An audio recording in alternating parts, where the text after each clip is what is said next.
Hello, y'all. It's Chris, and I've been thinking about this for a while and trying to decide if, and I like doing it this way because I can move around and do other things, so you'll hear other noise, I'm sure, like me closing doors and that kind of stuff. But I've been thinking about this podcast thing, and I've been going back and forth. Do I want to do it? Do I not want to do it? I just couldn't make a decision, and I finally decided, you know what? I'm just going to do it, and we'll leave it at that. And if it comes out, it comes out. If it doesn't, it doesn't. And I was like, could I do this as a daily thing? Possibly. Could I do it as a weekly thing? Probably so a lot easier. I could even do it as a monthly thing, I guess. But, I was thinking, a daily thing could be kind of cool. It's like, but do I feel like sitting here doing it for every day for, say, 15, 20 minutes? And I'm thinking I'll put a time limit. 30 minutes is the max amount of time for these, or approximately 30 minutes. Now, I'm going to set a timer. I'm going to set a timer here in a second. And, looking at it going, if I set a timer for, say, 30 minutes, if I'm a little short, maybe a little over, it could happen. But I'm actually going to start a timer right now. So, and then I figure these are going to be random thoughts, nothing specific and anything like that. So, it's just trying to come up with a new way to engage you guys and have things to talk about, and not always do it as a live video, because Facebook live videos are starting to get, to that point now where they really don't feel like they're worth doing as often. Now, granted, I've had a few folks tell me, hey, you should continue doing them because people watch them on the rebroadcast, which is great that people watch them on the rebroadcast, and we get lots of views, and I'm happy about that, and I do appreciate it. But it's like, well, if people are just going to watch on a rebroadcast, why don't I just start recording videos and not do Facebook Lives, except for in like special occasions, or certain things. So I've been kind of going back and forth trying to decide what to do. And then the idea of this whole podcast concept came up again. And I know I used to do one that probably wasn't that popular. But I think now I'm not going to do it and put it directly to the Facebook page. I'm actually going to do this one now and put it on the YouTube channel for One Eye Blind Media, and then share it over to the Facebook page on It's Yuba City and More, as well as One Eye Blind Media. And I may cover both of those subjects in this. Instead of just talking about things in town, maybe I'll talk about photography. Maybe I'll talk about videography. Maybe I'll talk about audio. Maybe I'll talk about logos. I just want to make it just whatever my random thoughts are for the day. Excuse me. So, and I guess I'll kind of kick it off there. This is episode 1. Today is August 2nd, 2018. And I'm going to kind of go back a couple weeks to talk about some things. So as some of you, or most of you probably know, Friday the 13th, my dad was racing at Anderson Motor Speedway in Anderson, South Carolina. Brand new race car, first time I'd ever been on the track. He went out, he did some hot laps, he did some testing, he did some tweaks. Everything was fine with the car. He went out and drove the car, ran the race for the entire race, however many laps it was, I don't even remember now.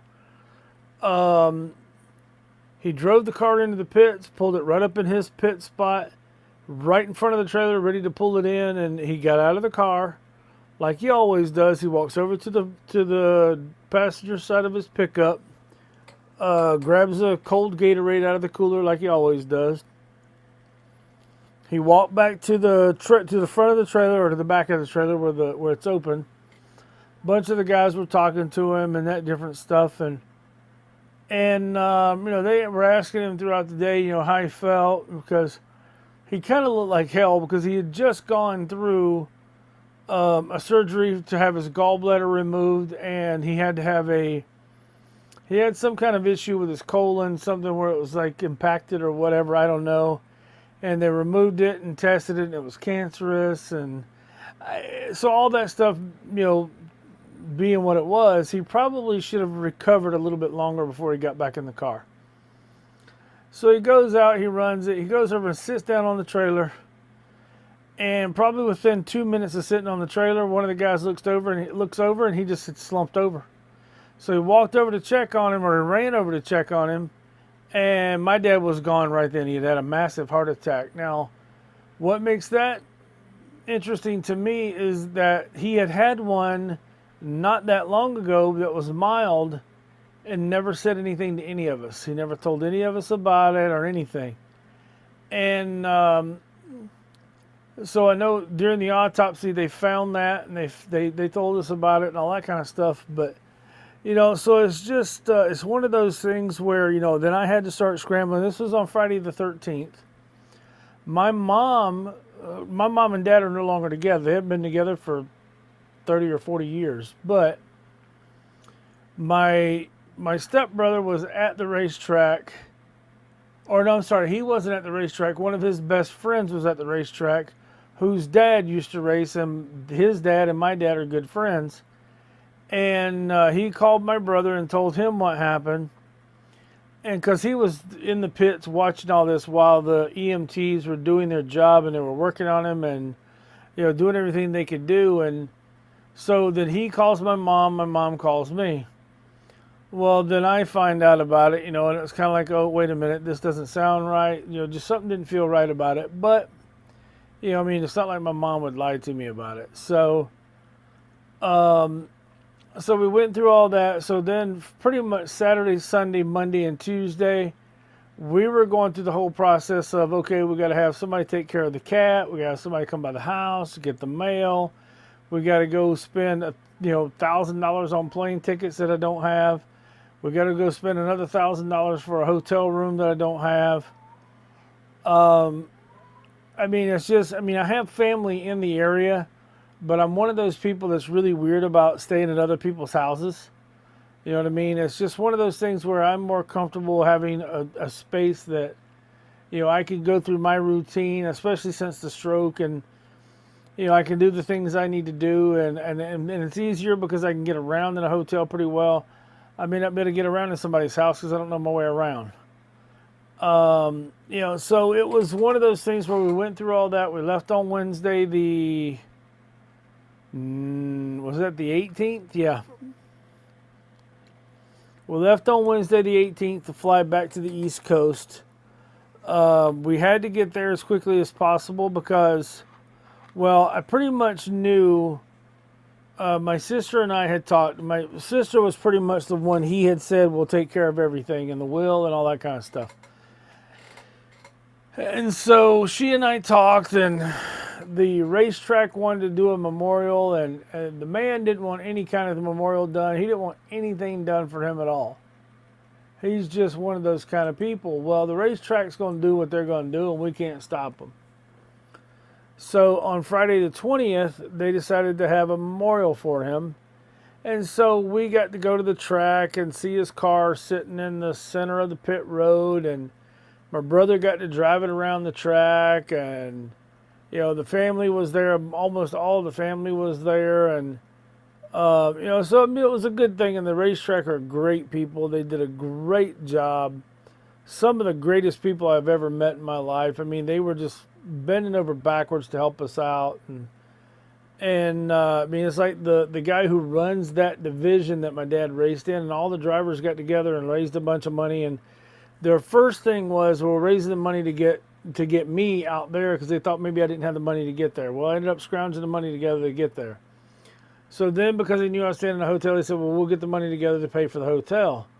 Well, then as the whole thing happened, they did not come to me. They went to my sister. They handed her the money, which is only about $1,300 or so. And what she did was she pulled out the money to cover the hotel, and then the rest of the money was basically split 4 ways, because although my dad had written the will so that it was only me, my sister, and my brother who would be a part of the will, what I would call a stepbrother, what most people call a stepbrother, but to me it's just my brother. We thought my dad had adopted him, but he did not. But He was a part of the family. I mean, he was a part of that family from the time he was about 8 or 9 years old. So to me, he was part of the family. So we decided, as the three of us that were in the will, to say no, we're going to expand it out and include him and go four ways with everything. Then, in typical fashion of my dad being as cheap as he was, he did not hire an attorney to help him with his will. He did it himself. I mean, he had all the stuff to do it. I mean, a lot of people do that anyway. They do them themselves. But so he did it himself, but then he didn't do it quite right. So it actually wasn't a legal will. So we had to go through all the paperwork to say that my sister's the administrator. She's the one who's going to do everything, and because that's what my dad wanted. So that's what we did. So I stayed there through the following Wednesday, which was, I think, like the 24th or 25th, something like that. And then we went back to the Atlanta area where my mom lives, and we stuck down there for about a week. The cool part is we were able to go there, and my wife was able to see one of her cousins who lives in the Atlanta area. She works for the CDC, so she works in the Atlanta area and lives there. And then her uncle and her aunt moved when they retired. They moved from Kansas to Georgia to be closer to her cousin and the grandkids and all that stuff, which her kids are just cute as can be. And then that cousin's sister, my wife's other cousin, lives in Washington, D.C., so it's not a long trip for them to go up and visit and that kind of stuff like it would be from Kansas. So my wife got to see her uncle. We all got to, kind of hang out with each other, and so that was pretty cool. And of course, I got to spend time with my mom and my stepdad, which was great. I really like my stepdad. He takes really good care of my mom, and I can't complain. So, we, and then of course, then it's the whole process of getting back here, and we got up about 3:45 on Wednesday morning, local time in Atlanta, so 12:45 here. We got to the airport, because you have to be there like 2 hours early. We got to the airport. We did a lot of standing around waiting for stuff, and but we did get in. We finally got on our flight, which was running about an hour late. We flew from Atlanta to Seattle. Well, when we got into Seattle, we were supposed to have a 3-hour layover. It ended up being a little bit more than an hour because they had some issues. They finally got us to the gate we needed to be there. And, of course, I don't walk very fast, so my wife was requesting a wheelchair for me just because it's easier for me to get around. And so we got on the plane. We were sitting there for about 15, 20 minutes. And then they moved the jetway away from the plane, and somebody noticed something. So they had to call for maintenance to come look at the door and check some stuff. So we sat there for another 30, 40 minutes. So by the time it was all over, we got into Sacramento about an hour late. So when we got home yesterday from Atlanta, it was probably 9 or 10 o'clock before we finally went to bed. So we were up about 20, 21 hours. So we were pretty beat. And of course, I'm still pretty beat today because I got to catch up now that, now that we went through that whole long flight. But so, yeah, it sucks. My dad passed away. The thing that I'm okay with is he passed away doing what he loves at the place he loves to be, at the racetrack with his race car and racing. So I'm very happy from that standpoint. I don't know that it's actually really hit me that hard yet. Maybe the separation being 3,000 miles away for the past 30 years makes it a little bit easier. But, it is what it is, and, we move on from there. I've had a few people ask me, well, what did he do? What's the will like? And I'm like, I don't even care about that. You know what? When I flew to South Carolina because he had passed away, I had whatever I had in my pocket. When I left South Carolina, I had pretty much the same. I don't really care. That's not important to me. I don't care about that stuff. But, it is what it is now, and now we're back here. Now, of course, while we're gone, my kid is coming over and checking on the cat. I mean, he's just down the street, basically. Came over to check on the cat, feed the cat, all that kind of stuff, and check on the house. He comes in, there's no water. Well, the pressure switch on a well, if anybody has a well, you'll know what I'm talking about. You have a pressure switch. And so when your pressure changes in your tank, the switch kicks on, which turns the pump on, blah, blah, blah, blah, blah. We've had this happen in the past where an ant or a bug of some kind will get between the contacts and actually break the circuit. And so you get no water. So but we didn't know that was the case. So we had a well guy, my mother-in-law had a well guy come out. He looked at it and he said that's what the problem was. He fixed it. It was working. My kid comes back later in the afternoon, no water again. I said, okay, you know what? Don't worry about it. I'll fix it when I get home. So when I got home yesterday, he came by. We went out. We cleaned the contacts. We turned the power back on. We had water. This morning I get up. We had another problem with another ant getting in there. I had to go out and clean it again. Then it happened again. So I did it twice today. And then I soaked that entire area with bug killer. Tomorrow I'm going to go get a bunch of the ant trap things and put out there, and hopefully that'll start solving the problem a little bit. But so yeah, we dealt with that, but we got water now. So now it's just getting back into the normal swing of things here in good old Yuba Duba. But I do have to say though, I mean, I was looking forward to getting back because I know we're going to be getting into campaigns and all that stuff's going to be going on, which I enjoy doing that, whether it be Facebook Lives for that stuff or if it's something else. But we should be getting back into it, which I think I'll have fun with. But, and it was really cool. I actually got a call from David Shaw, who's going to be running for city council. David called me and he goes, hey man, how you doing? I said, fine. He goes, hey, I just thought I'd give you a call, check in on you. I mean, I've known David for about 20-something years. He's been my tax man for a long time.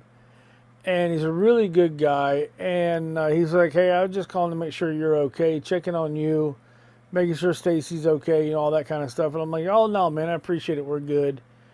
And, and that's the kind of people we need in this community because we don't have enough of those kind of people.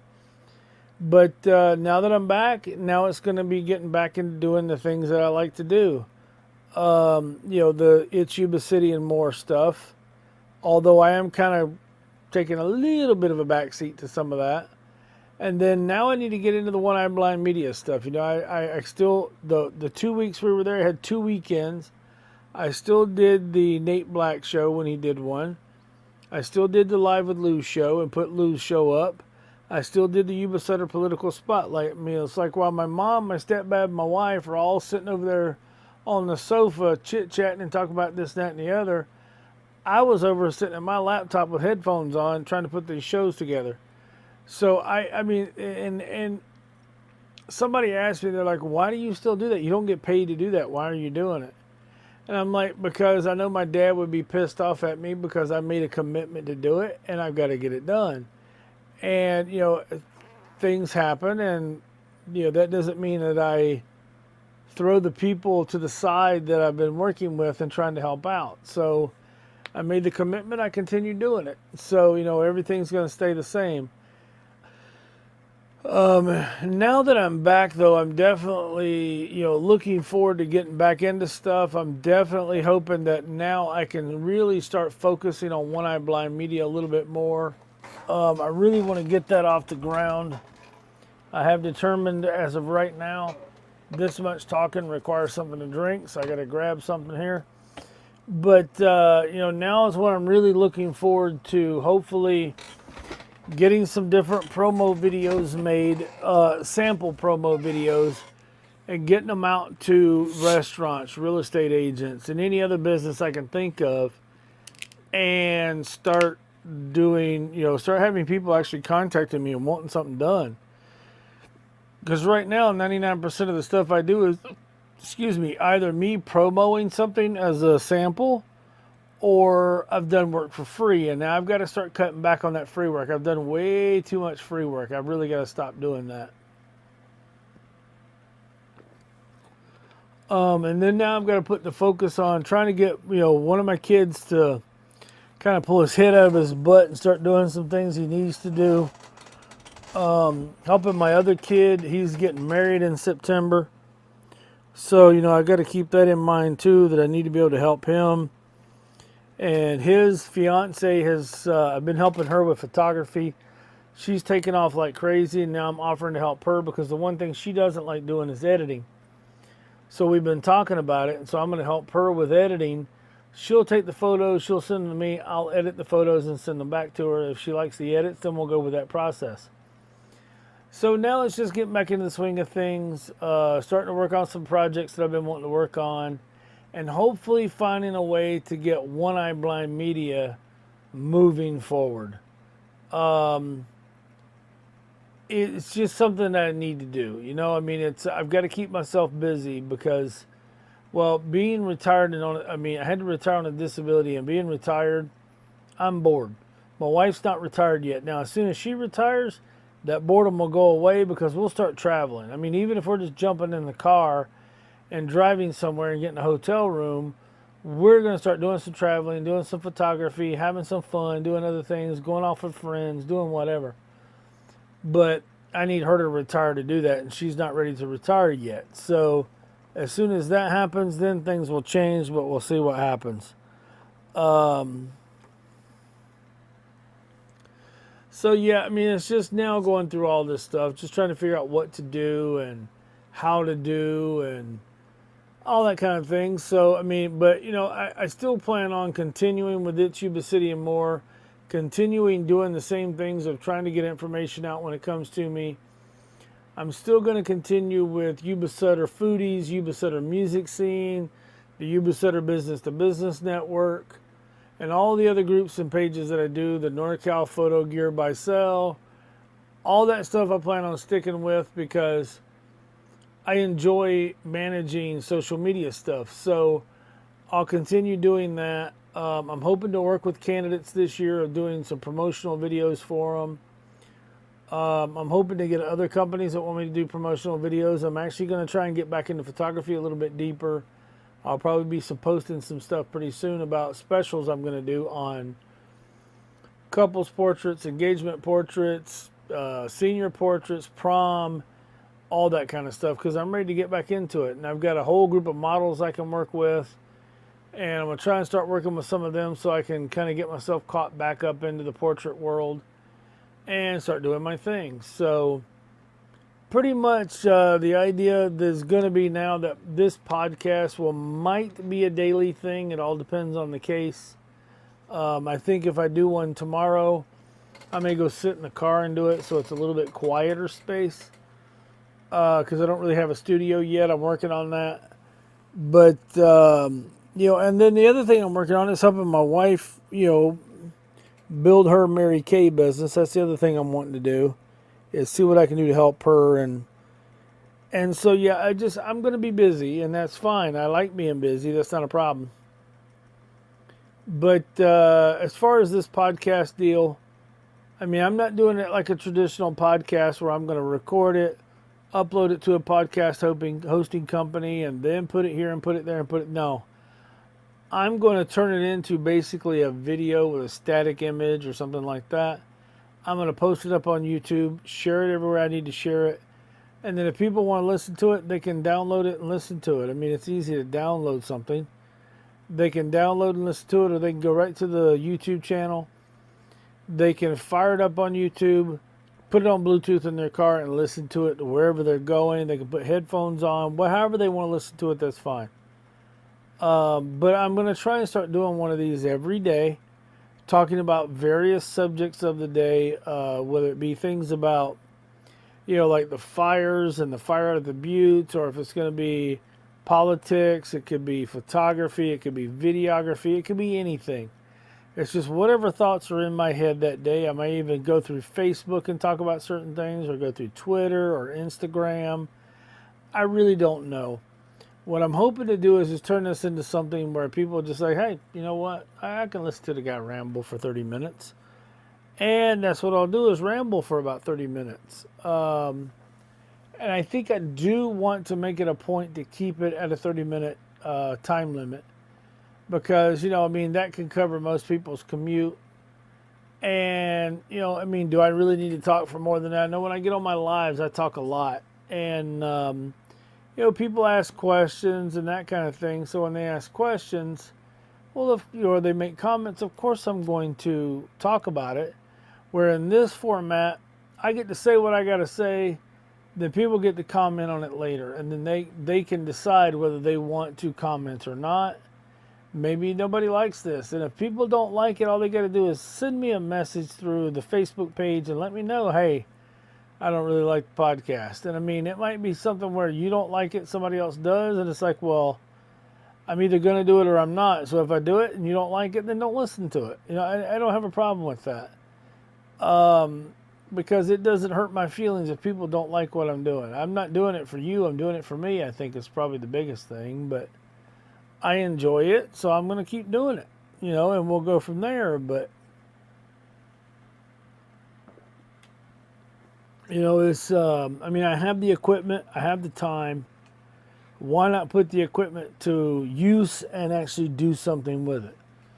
And I think that's kind of where I'm going with this is, I have the time, I have the ability, I have the knowledge to do a lot of the things that I do, like the video stuff, the photography, the audio, and all that junk. So if I've got the ability, I've got for the lack of a better term, the talent, and I've got the time, then why not do it?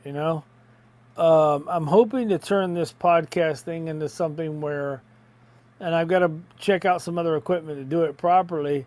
I'm hoping to do this one day where I sit down with maybe the candidates and we do something like this through the audio equipment, and it's an audio only. Or maybe we do something where it's a video. Maybe we come up with a way to do a video deal. And I do have the microphones to do certain things in different ways and try different things out. So it's definitely something I want to look into a little bit deeper. I just got to figure out the best way to do it. So I think that's about it. We got about 4.5 minutes left here. I think I'm going to probably start winding this down and sign off. I'm hoping to sit down now that I've got this recorded, listen to it, maybe make some minor edits to clean some noise, background noise, that kind of thing up. But sit down, really listen to it and go, okay, now I need to make an intro. So I'll probably make an intro, then I'll probably make an outro, and then I'll probably come up with a static image to cover the audio between the beginning and the end. Kind of like I do with the Lou Show, with the Yuba Center Political Spotlight, all that stuff. So now it's just messing with it. I've got a couple people that do podcasts that I listen to, that I know who they are, and I guess maybe in a way they're a little bit of an inspiration because I'm not really a vlogger. Vlogging is something I thought about doing. The problem is because of my mobility issues, vlogging's not going to work for me. I mean, I'll be able to do certain things, different things, but vlogging is not really an option because, I don't go anywhere interesting. I don't do anything overly interesting, and I don't want to sit here and vlog from the house all the time.